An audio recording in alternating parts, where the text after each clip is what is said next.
usa ka Dios nun nga pagbati karong kagabion, magapadayon kita, maga-share sa Word of God.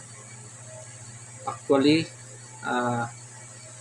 dining atong programa, kung mapansin nato sa mga previous videos, na-share na ko ni in Tagalog, but karon dito na punta sa Bisaya nga version, no? Usa ni ka nabatasan nato nga mag-share sa Word of God. Murag og nagkakuan pa semi Bible study siya kasi naga-study ko, ang pamaagi na ko, naga-study ko sa Word of God through video kasi ika nga ako lang isa dire, o nag-inusaran lang ta, sulot ta, wala tay na-sharean karon nga panahon, pero kung may time ta nga natay kauban nga ma-sharean, wala na ta nag-video.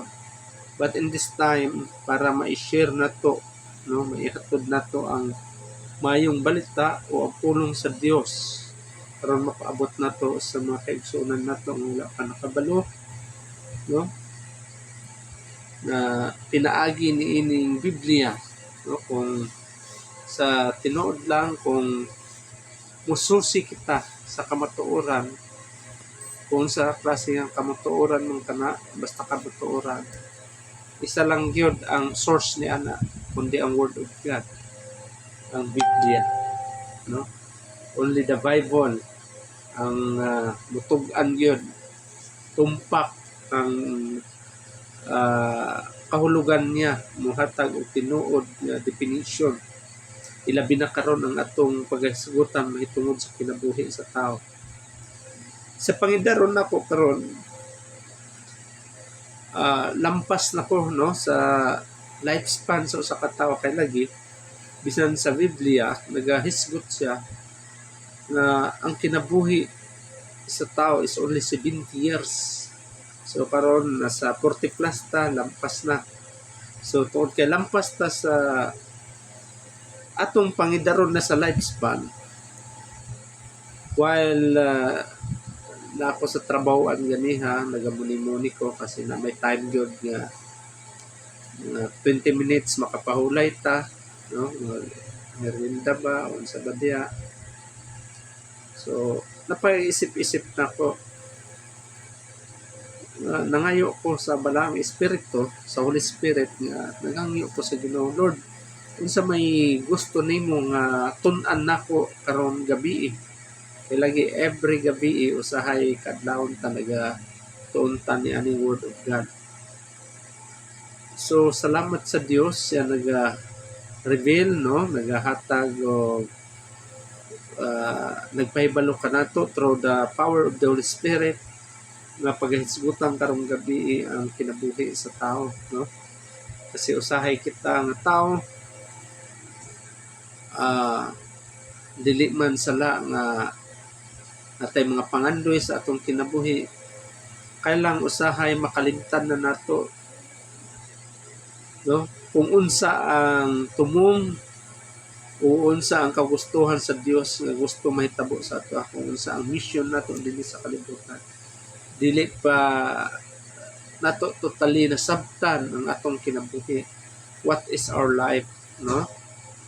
Anong naata diri sa kalibutan. So karong kaponon atong susihon ang Biblia, no? Kung unsa bagyod ang atong paghisgutan mahitungod sa kinabuhi sa tao, kung unsa bagyod ang kinabuhi sa tao, what is life, no?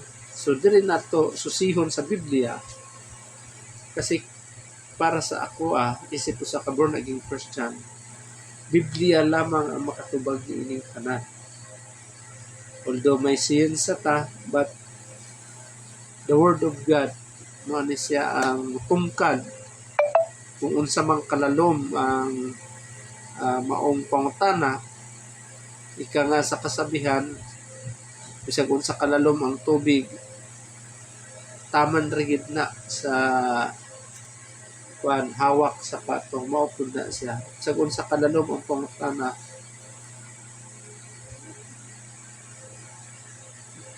taphaw lang na sa pag-interpret sa Ginoo atong Dios nga gamhanan. So diri nato susihon sa Biblia ang tanan nga mga atong pagatun-an karon mahitungod sa kinabuhi. Karon sa ingon, makapangandam kita kung sa ang dapat natong himuon samtang naa pa kita, habang kita napabuhi pa kita. Kasi kung muadto ka sa science, ingon pa niya ang kinabuhi daw sa tao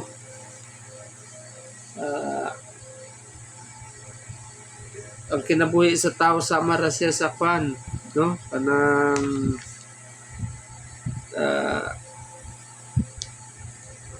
ang process niya mataw siya from life to death. Mura gid may mapaingnan, mataw siya ang cycle sa kinabuhi, musugod siya, mataw siya sa gikan sa inahan, sa bilahan sa inahan, then ginurture siya, magkaisip siya, mag-start ang senses niya, makadungog siya, makaninag sa mata niya, makakaon siya, makatilaw siya, may buwan niya unsa ang tamis, parat ug aslog, magdako siya, makabalo siya mulakaw, adolescent, teenager, hantod nga mag-mature siya, magninyo siya, magkaanak, magkaapo, hantod nga maabot ang kinabuhi, mamatay ang usa ka tawo.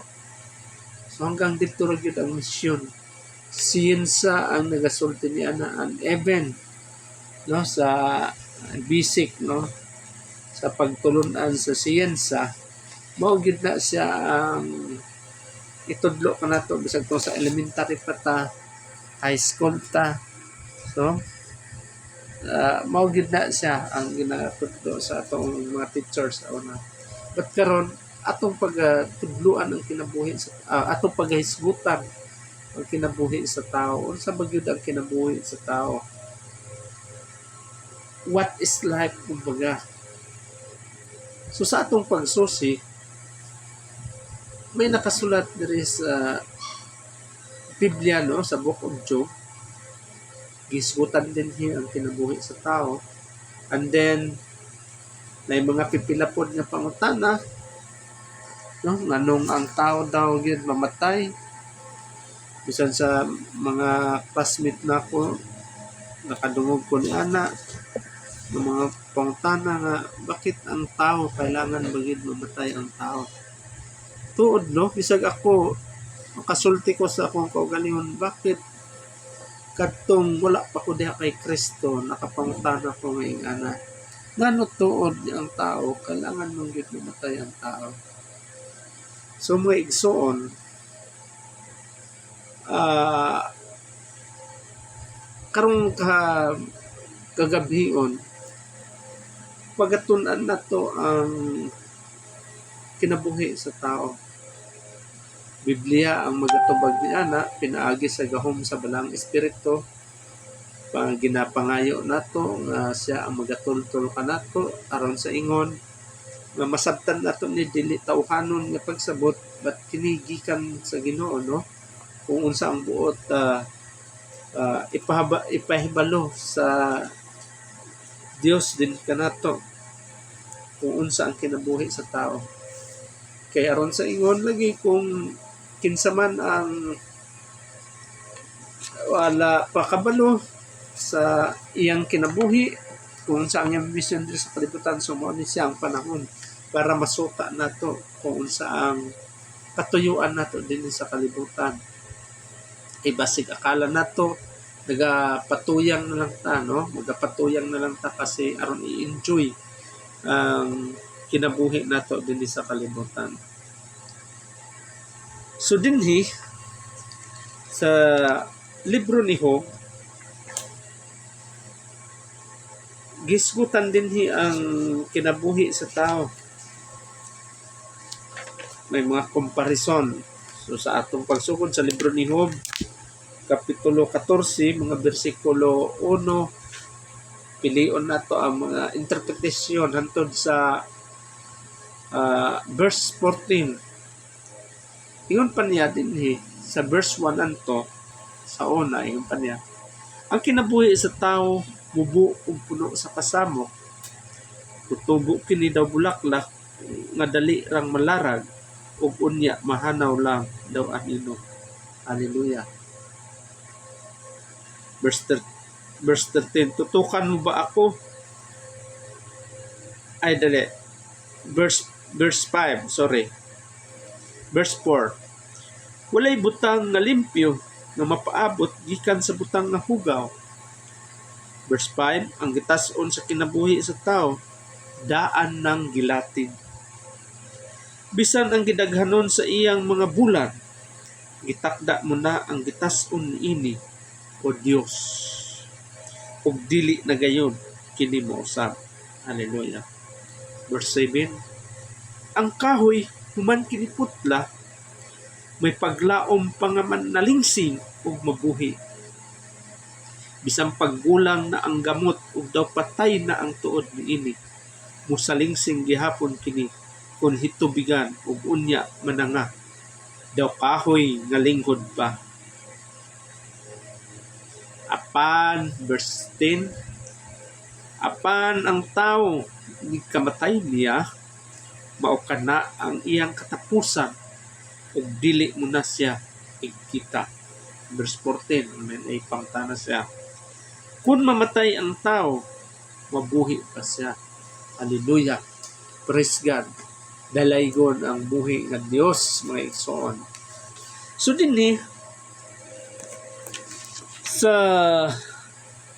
verses 1 and 2, gikumpara ang kinabuhi sa tao, no? Ingon pa niya, mubo ug puno sa kasamok. So tinuod gyud di ay. Ingon pa niya,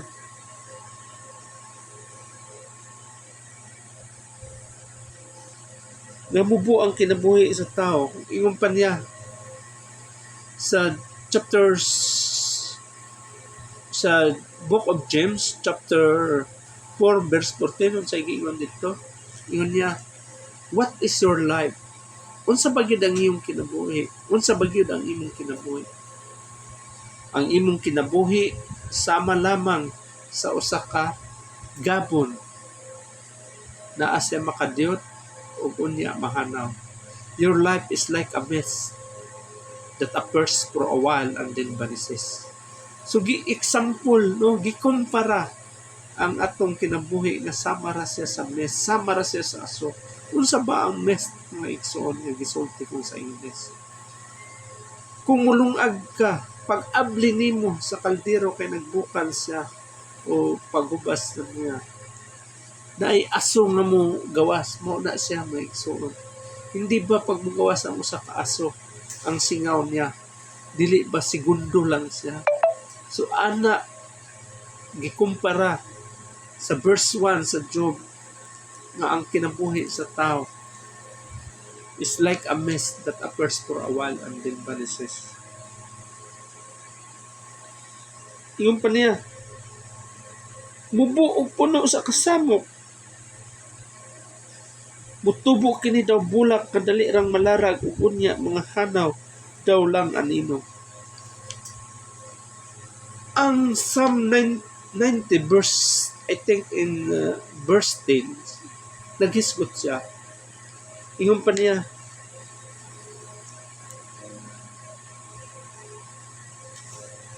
the lifespan of man is only 70 years. And yet, pwede pa siya maging 80 but full of trouble, mga igsoon. Yung pa niya, 70 years rin ang kinabuhi sa tao. Pwede siya. May chance pa siya nga mag 80 years old. No, diyan nang dagan ta makita, may maka 90, may maka 80, 100. Pero puno sa kasakit, mga igsoon. Bantog ra di ay kung tigulang na medyo nagkaluyan na ta. No, diyan na siya ang reason. Full of trouble. So wala nagkamali ang Biblia Ug gikumpara siya sa sama sa bulak mga igsoon. Kung adto ka sa, I think in Psalm 39, gisgutan dito kung unsa sa Salmo numero 39, gisgutan dito mga igsoon kung unsa ang kinabuhi sa tao. Kung unsa lang siya kamubo ang kinabuhi sa tao. Yung pa niya sa Salmo numero 39, mga versikulo 5, yung pa niya, pagkamubo sa kinabuhi nga gihatag mo kanako, pipila lamang kadangaw ang gitas-on niini. Ug balig wala lamang ang akong kinabuhi sa imong atubangan. Ang tao sama lamang sa gininhawa. Hallelujah, praise God. So dinhi nagisgot ang Biblia nga ang gininhawa sa tao, ang kinabuhi sa tao sama lang sa gininhawa.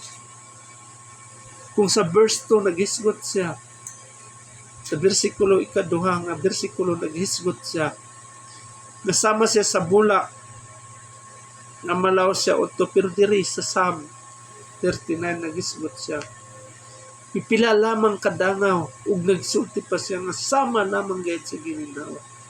Dili ba ang gininhawa? Try nimo ginhawa isa ka ginhawa, dili ba isa ka segundo lang mga igsoon? Mura ra kag namilok, dili ba ingana ang ginhawa? So ganun kamubo ang kinabuhi sa tao. So wala tay ikapahambog di idea sa tubangan sa Dios. Nga karon healthy ta, nga karon kusgan ta, nga karon matikas ka, but dili ta pwede makapahambog, no? Di sa tubangan sa Dios. Kasi tingala ka sa kahilti nimo, sa kanindot nimo pamarog, nagbiyahe lang ka, nahulog sa tulay imong gisakyan, patay ka. So ganun kadali. What is your life? Ika nga, your like a mist that appears for a while and then vanishes. So din yung mga igsoon sa verse 5, nagisgot naman siya. Yung pa niya, ang gitas-on sa kinabuhi sa tao daan ng gilatid. Bisan ang gidaghanon sa iyang mga bulan, gitakda no na ang gitas-on ini o Dios ug dili na gayon kinimusa.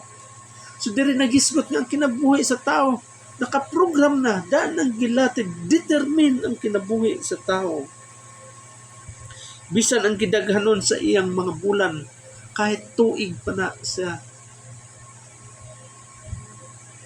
gilatid na daan, girecord na daan, nakaprogram na daan sa mata.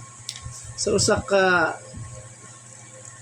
cellphone nga gi-set up kung unsa nga oras pwede mag-alarm. Giprogram na ta sama sa computer. So ingon pa niya din ni, ug dili na daw ni kayo mausab. So dili na mausab. Pag once nga nakaprogram na, bisag kinsa pa mag-intervene niya, wa na kausaban, kaya nakaprogram na ta. Walay ni bisan kinsa na igyud. Ug sa English pa ni, dahil time nga dili na to pwede questionon, na time nga dili ta pwede nga makalagpas ni ini nga mao ang kamatayon. Mga igsoon, ang Biblia nagarecord, nagaingon that this is destined to man to die once and after that to face judgment. Nakalatid na sa tao mga igsoon ang kamatayon. Ug tungod ni ana, ug sunod ni ana, pagahusgahan kita. So tinuod mga igsoon ang gisulti dinhi, daan nang nakalatid ang atong kinabuhi. So dahil nakaprogram ng atong kinabuhi, dahil mubo ang kinabuhi sa tao, wala tayo pwede ikapahambog mga igsoon. Wala tayo pwede kalandakan sa atubangan, no, sa Dios ug sa atubangan ni bisan kinsa mga igsoon. Kasi ganun kamubo ang kinabuhi sa tao. Daan ng gilatid, daan ng nakaprogram, ang kinabuhi sa tao. So wala tay ikapahambog diha sa Ginoo. Wala tay ikapahambog kahit ni bisan kinsa igsuon man na nato, kapamilya man na nato mga igsuon. So wala tay pwede question diha kasi Ginoo lamang. Ang Biblia nagarecord nga ang Ginoo lamang yun ang nakabalo ni ining tanan. Kay ika nga ingon nako sa Hebrews chapter 9 verse 27 nga ang tao mamatay kaisa lamang ug sunod ni ini paghusgahan siya, i-judge siya. Kaya mga igsoon, kung muadto ta sa ining sementeryo, matingala ka. May 9 years old, may 9 months, may 99 ang edad, may 87, may 50, may 40s. Kasi ang dito na lang ang inak kinabuhi. Dili sila pwede maka-question. Kamingon, 20 years old ka lang, 21 years old ka lang.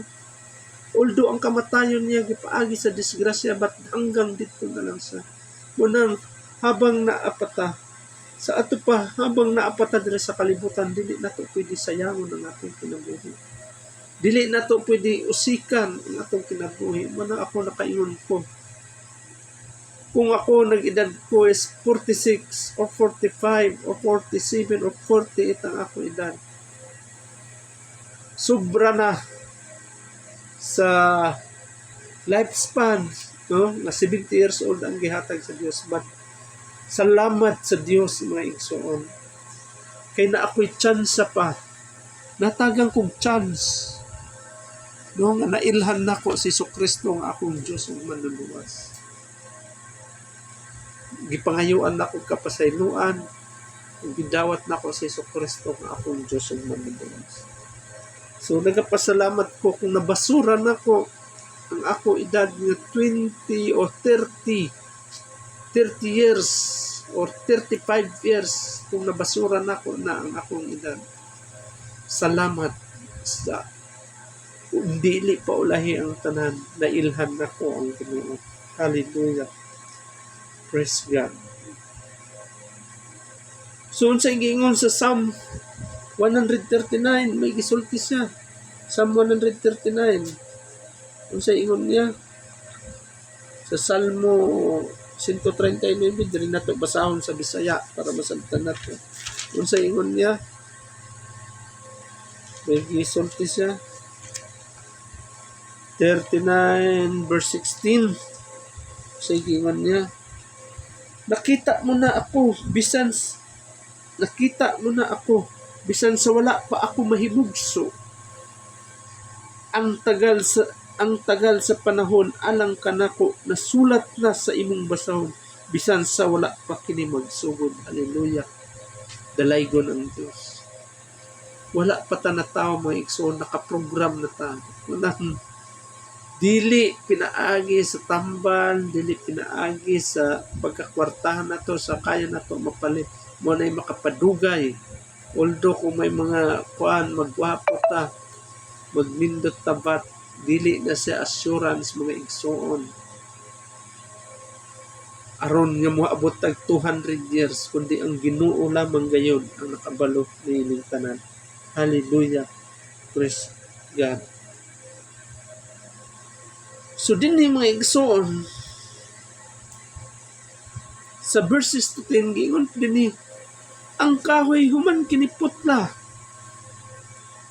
may paglaom pa nga manalingsing ug mabuhi. So diri gisgutan, bisan paggulang na ang gamot ug daw patay na ang tuod niini, musalingsing gihapon kini kon hitubigan, ug unya mananga daw kahoy linghod pa. Apan ang tao inig kamatay niya, mao kana ang iyang katapusan ug dili mo na siya ikita. So diri may igsoon, nagkaroon og comparison between sa kahoy Kung sa mga klase nga kahoy, sabi na nato, bayabas siya para specific fruit-bearing trees. Bayabas siya. For example, bayabas, gikumpara siya sa usa ka kinabuhi sa tao. Yung pa niya, ang kahoy human nimo putlon, rambutan ba na siya, bayabas. May paglaom pa nga manalingsing o mabuhi. Kung trimingan daw nimo, may chance pa siya mabuhi o manalingsing, tubo pa siya. Yung pa niya. Bisan pa niya, gulang na ang gamot. Kung putlon nimo siya, bisan gulang na ang gamot. Murag ang paminaw nimo, murag patay na siya tungod sa kagulang sa tuod.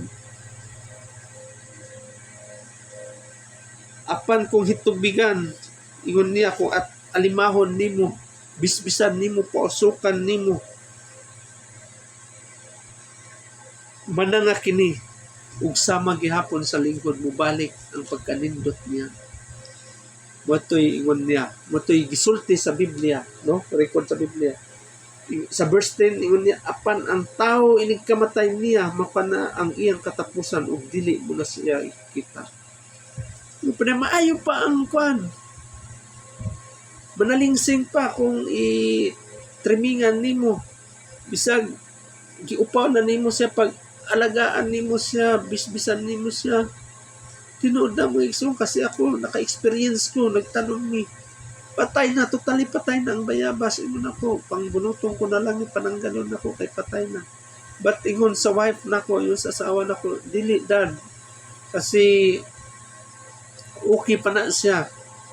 Sa ilalom na buhi na, basta maasikaso lang na, sige madiligan. Tinood na mo igsoon karon.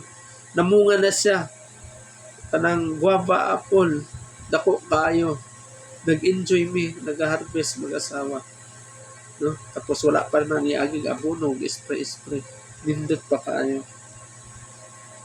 So, pero ang tao, yun pa niya, inig kamatay niya, mauna ang iyang katapusan, ug dili na siya ikita.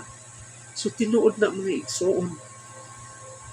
Kasi ingon pa sa Ecclesiastes chapter 9 verses 4 to 5, sa gingon, may gi-record ang Ecclesiastes, Book of Ecclesiastes. Basahon na to sa Bisaya, Mike. So, mas nindot man sa Bisaya para masabtan. Ingon pa sa libro sa Ecclesiastes, sa Book of Ecclesiastes, chapter 9, verses 4 to 5, ingon pa niya, apan ang buhi, may paglaom pa. Maayo pa ang iro nga buhi kaysa leon nga patay na. Ang mga buhi na sayod nga mga matay sila, apan ang mga patay wala na'y may baluan bisan unsa. Wala na sila'y mapaabot nga ganti, kalimtan na sila sa hingpit hangtod. Kalimtan na sila sa hingpit. So diri mga igsoon, ang Biblia nagpamatuod pinaagi sa libro sa Ecclesiastes kapitulo 9, mga bersikulo 4-5. Iyon pa niya.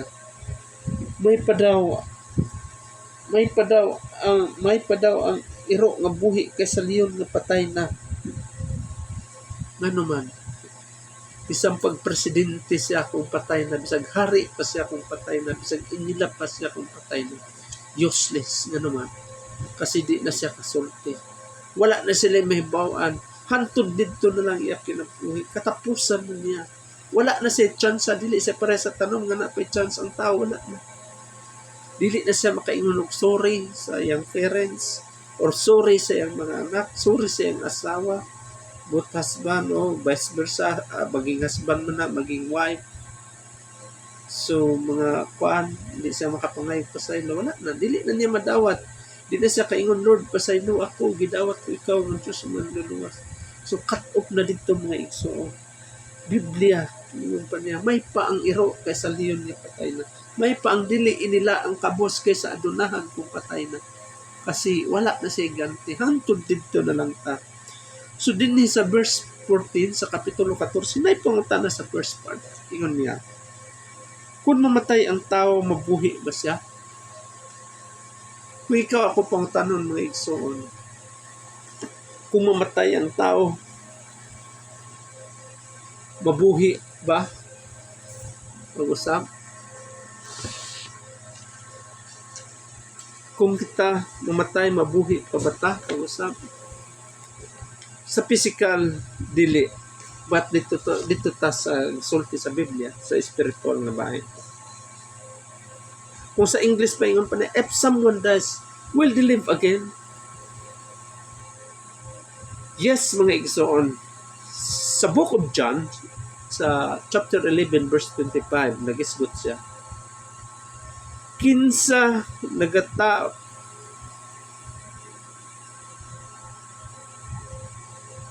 kinsa nga tao, no? Kita nga tao, bisan siya patay na ang nagtukay sa Kristo. Bisan tuod patay na siya buhi gyapon. Ug ang Dios naga hisgot pod sa laing kuan sa Biblia nga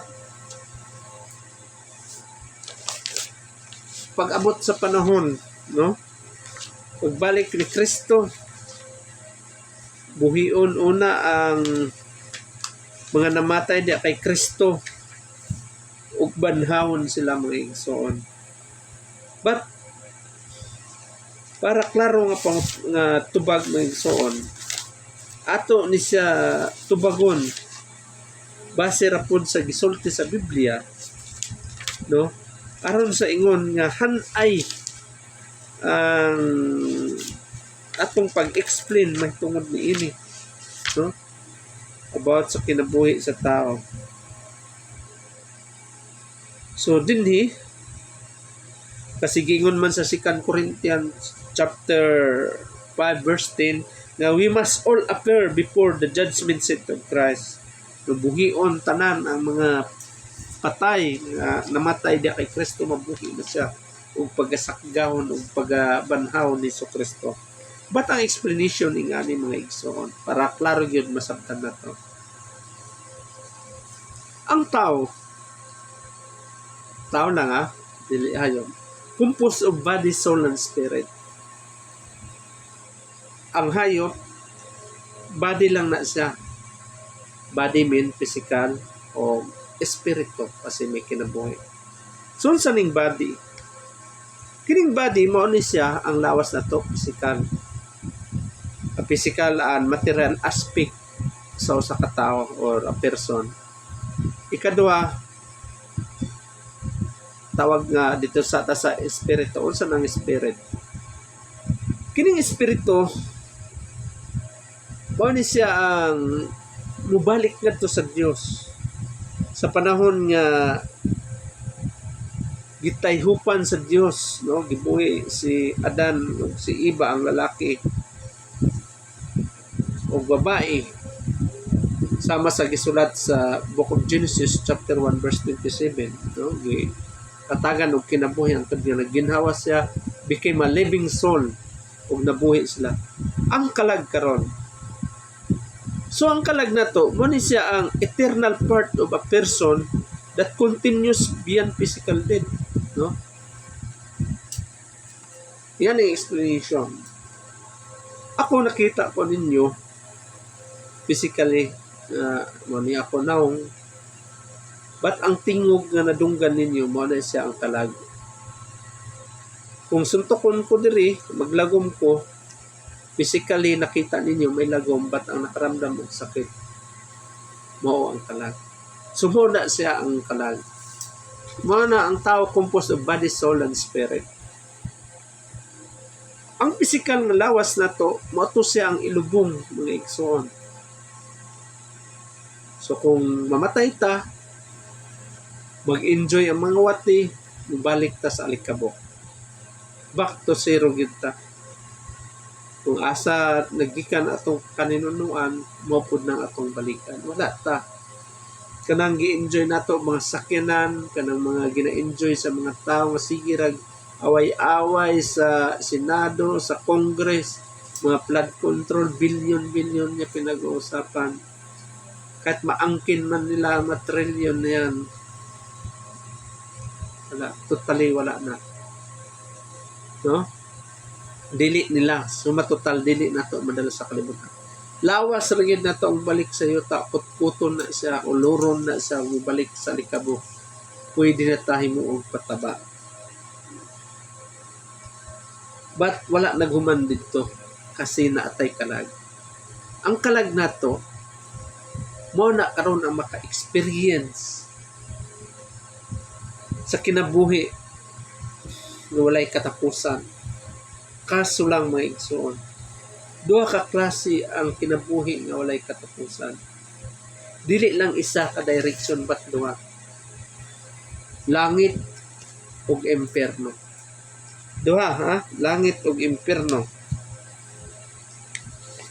Kasi pag abot sa panahon nga mga matay kita, sama sa giingon ko kanina sa 2 Corinthians chapter 5 verse 10, ingon pa dire, for we must all appear before the judgment seat of Christ, so that each of us may receive what is due us for the things done while in the body, whether good or bad.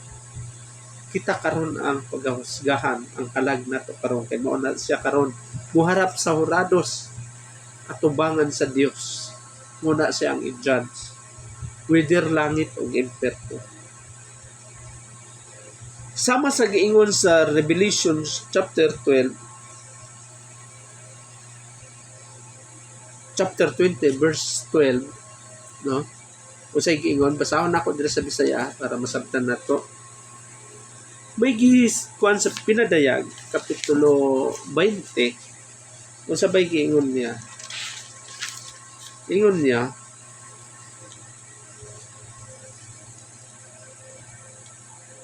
kapitulo 20 versikulo 12. Anong sabi niya? Ingon niya, og nakita ko ang mga patay, inila og dili inila, nga nagbarog atubangan sa trono, gibughad ang mga libro, og may lain pa gayong librong gibukhad, nga mao ang libro sa kinabuhi. Kung sa English pa, yung pa niya, I saw great and small. Ibig sabihin, great and small. Inila o dili inila. Pobre o mayaman, may iniskwilahan o wala iniskwilahan. So, doon ka klase. Agalon o tauhan. Ang iyan nakita. Yung pa niya, standing before the throne, meaning to say, tanan yun di ay ta mga tubang di sa tubangan sa Dios. Bisag unsa pang estado sa atong kinabuhi pag once mamatay na ta. Yung pa niya, books were open. Books were open daw. Meaning to say, plural siya. Another book was open, which is the book of life. The dead were judged according to what they had done as recorded in the book. So din yung mga igsoon nagisgot sa books were open. So meaning to say plural siya, may mga libro. Unsa pa mga libro nga gisgutan din eh. Ang libro nga gisgutan diri ay kining books nga naa sa Biblia. Meaning from Old Testament, kuan ra gid na 66 books ra gid ang naa sa Biblia. In Old Testaments, they have 39 books and the New Testament 27, overall 66 books. So meaning to say mga igsoon, from Genesis to Revelation, no? In my observation, kung muadto ka sa Genesis, nagasulti dito in the beginning, God, and the Revelation is Amen. So meaning to say, from Genesis to Revelation was God. Mao ni siya ang books nga gisulti diri. Plural, no? Dili books. Kasi giingon sa John 1:1, gisulti dito. Usa bay gisulti sa 1 kapitulo 1. May gisgutan siya.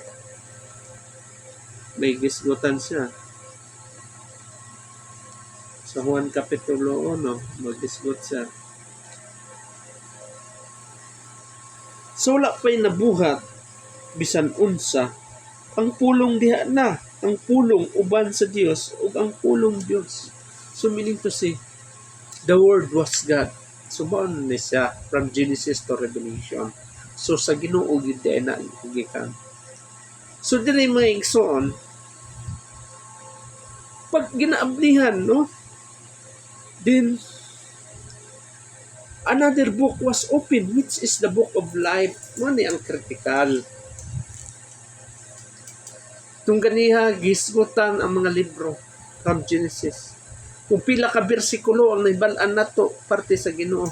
Kung kita nagatuon bata sa Word of God, kung ikaw nag-meditate ka ba sa Word of God, mga igsoon. Kini karon, another book was opened, which is the book of life. Book of life, mga igsoon. Ug diri gisgutan din sa book of life, gitan-aw diri, gisuta diri kung unsang atong binuhatan sa dihang buhi pata.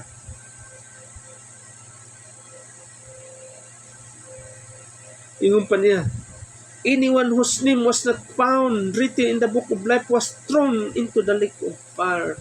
So meaning to say, mga igsoon, kailangan gid di ay kung nagka-estudyante pa ta, dapat na ta sa class record sa atong advisor para maadala ta, makasulod ta sa pultahan sa eskwelahan, maupod na diha sa Ginoo, maupod na sa panahon nga kita mamatay.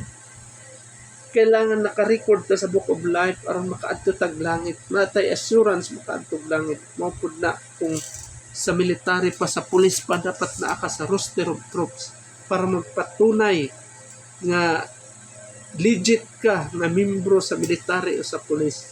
Kung sa hiskol pa, kung tinuod nga taga-Ateneo ka, taga-UP ka, dapat nabilong ka sa SO, sa special order sa school, nga makaklaim ka nga gikan jud ka diha sa eskwelahan. Pag wala, mga igsoon, siyempre i-deny ka, maupod na i-deny ta sa Ginoo. Sigurado pag dili makita ang atong pangalan sa book of life, sigurado tanggal ta, kundi itambog ta sa linang wakalayo nga mao ang impierno. So, unsa may himuon nato ni kung kita karon wala pa, dili ta sigurado sa atong kinabuhi na makaadto tag langit, unsa man atong himuon, mga igsoon. Simple raman ang kaluwasan, simple raman ang gusto mahitabo sa Ginoo. Ang Biblia nagahisgot sa Roma Kapitulo 3:23. Nagaingon nga kitang tanan nakasala og nawad-an sa himaya sa Dios. Romans chapter 3 verse 23 nagaingon, we all have sinned and fall short of glory of God. Kita tanan nakasala og nawad-an sa himaya sa Dios.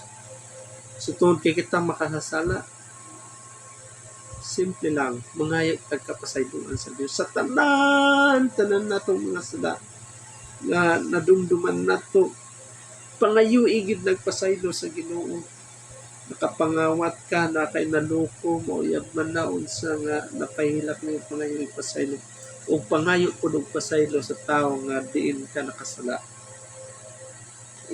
Ang sunod gay mo, mga igsoon, ug dawaton sa Kristo nga iyang Dios ug manluluwas. Sama sa giingon sa Juan kapitulo 1 bersikulo 12 or John chapter 1 verse 12, ingon pa niya, to all who did receive him, to those who believe in his name, he gave the right to become the children of. Kay mao lang to, mga igsoon, diha pa lang napatunayan nga hatagan tagkatungod sa atong Dios nga anak ta niya. Ikaduha, bakit kailangan? Because si Jesus, no? Siya ang dalan, siya ang kamatuoran, o siya ang kinabuhi. It's not the religions, it's Jesus. Dili reliyon ang makaluwas kundi si Jesus.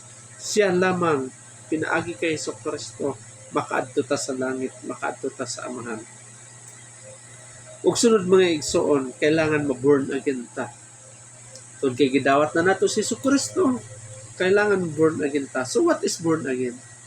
Born again is not a religion, but this is your relationship kay Jesus. Kung matod ta sa 2 Corinthians chapter 5 verse 17, gisulti dito, if anyone is in Christ Jesus, he is a new creation, the old has gone and the new has come. Meaning to say, pag kung kinsa daw ang naana kay Kristo Jesus, bago na siyang binuhat. ang daan wala na, bag-ong kinabuhi na ang atong ikinabuhi. Brand new life na mga igsoon. Kung kita sa una libakira o libakira, dapat dili na siya.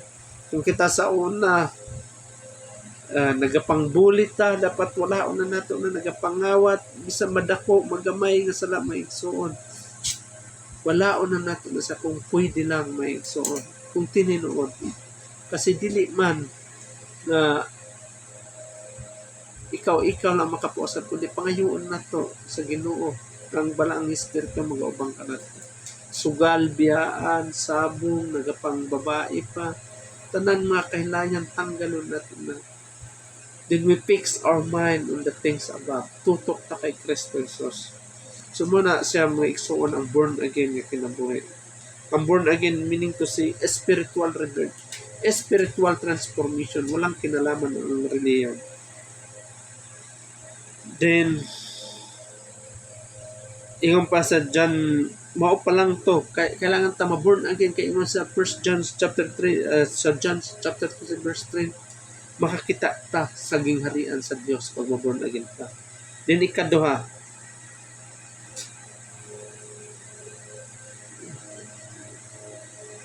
kailangan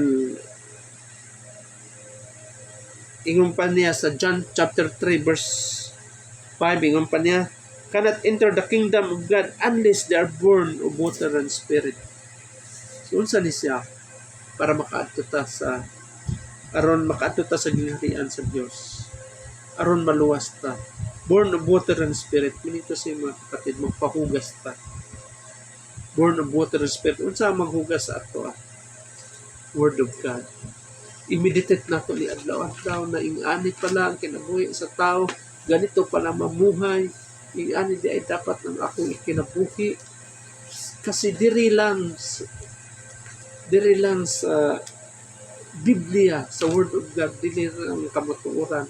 Mao ni ang nagatudlo og sakto kung saon natong ikinabuhi ang atong kinabuhi dinhi sa kalibutan.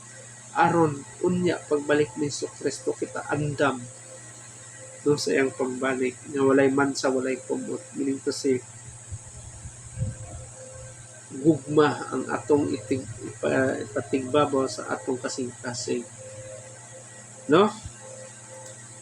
Singon pa dire, John 3:7, ingon pa niya, we must be born again. So, mandatory gid ay nga ma-born again ang tao.